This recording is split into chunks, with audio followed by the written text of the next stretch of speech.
Hello friends, welcome to Vendakai recipes. இன்னைக்கு நம்ம சேனல்ல Cookwithcomali ஷோல கிரேஸ் அக்கா செஞ்ச வெண்டைக்காய் துவையல் ரெசிபி தான் பார்க்க போறோம். வாங்க வீடியோக்குள்ள போலாம்.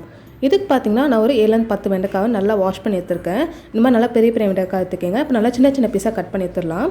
இப்போ இது கடாயில தேவையான எண்ணெய் ஊத்தி நல்லா ஃப்ரை பண்ணிக்கங்க. சோ that உங்களுக்கு அந்த பிசுபிசு தன்மை போற வரைக்கும் நல்லா வறுத்துக்கங்க. இது ஒரு 3-5 நிமிஷம் விடாம கிளறி விட்டே இருங்க. உங்களுக்கு அந்த பிசுபிசு தன்மை நல்லா போய்டும் உங்களுக்கு.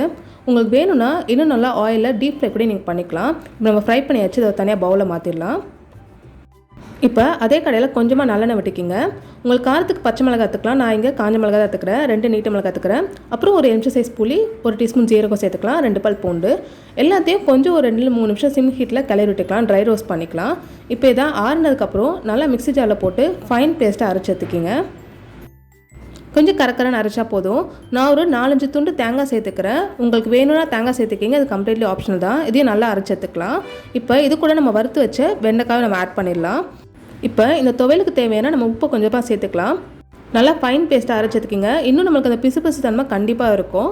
அதனால என்ன பண்ணலாம்னா திரும்பி நம்ம ஆயிலில் போட்டு லைட்டாக தாளிச்சிடலாம். ஒரு கடையில் கொஞ்சமாக நல்லெண்ணெய் போட்டு 1 டீஸ்பூன் கடுகு ஆட் பண்ணிக்கிறேன். கடுகு நல்லா பொஞ்சதுக்கப்புறம் 1 டீஸ்பூன் பெருங்காயத்தூளும் கொஞ்சம் கருவேப்பிலையும் சேர்த்ததுக்கப்புறம் நம்ம அரைச்சி வச்ச அந்த வெண்டைக்காய் பேஸ்ட்டையும் ஆட் பண்ணி நல்லா விடாமல் கிளறிட்டே இருங்க. உங்களுக்கு அந்த பிசு தன்மை இன்னும் கொஞ்சம் இருக்க தான் செய்யும். அரைச்சதுக்கப்புறமும் உங்களுக்கு எண்ணெயில் போட்டு கிண்ட உங்களுக்கு அது கொஞ்சம் கொஞ்சமாக உங்களுக்கு வந்து பிசு தன்மை கம்மியாகிடும் உங்களுக்கு. இப்போ நம்மளோட வெண்டைக்காய் துவையல் சூப்பராக ரெடி ஆயிடுச்சு. நீங்களும் கண்டிப்பாக ட்ரை பண்ணி பாருங்கள்.